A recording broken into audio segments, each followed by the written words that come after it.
Donc le rendu est intéressant, mais j'aimerais bien rajouter un petit peu des lumières pour mettre ça un petit peu plus en valeur. Donc je vais rajouter une lumière sur le côté ici pour éclairer un petit peu plus ce côté droit, et une lumière en arrière-plan qui va me permettre de ressortir un petit peu des petites choses en plus.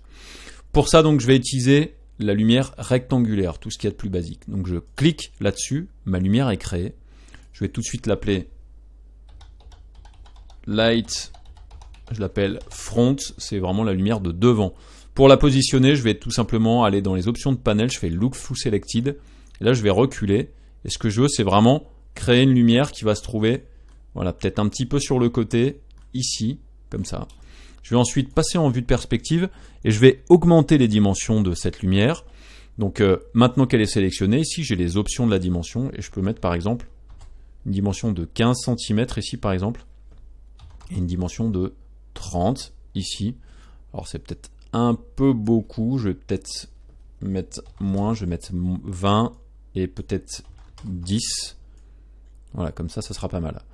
Ensuite, le mode de couleur, je vais passer en mode température et je veux mettre par exemple une lumière qui est un petit peu orangée. Donc je vais mettre 3500, ce qui me permet de donner une couleur orangée.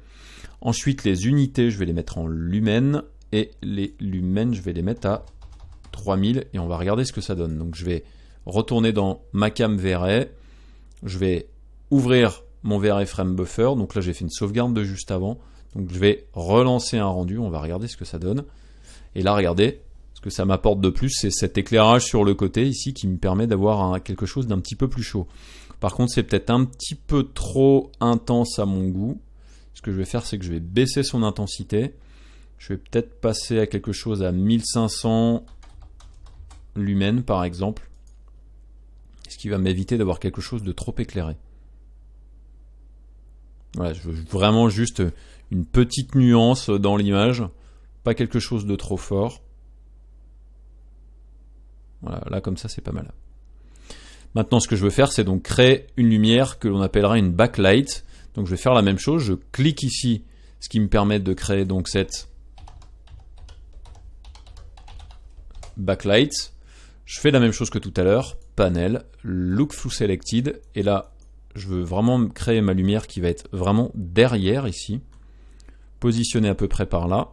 Je vais repasser en vue de perspective, et là je veux vraiment faire une lumière qui va être beaucoup plus grande. Je vais peut-être faire une lumière qui va faire 50 par 50, donc ça fait une lumière d'un bon 50 cm. Ça me paraît être beaucoup plus grand que 50. Oui, c'est vrai que c'est effectivement la moitié, donc ça fait une lumière d'1 mètre par 1 mètre. Ok.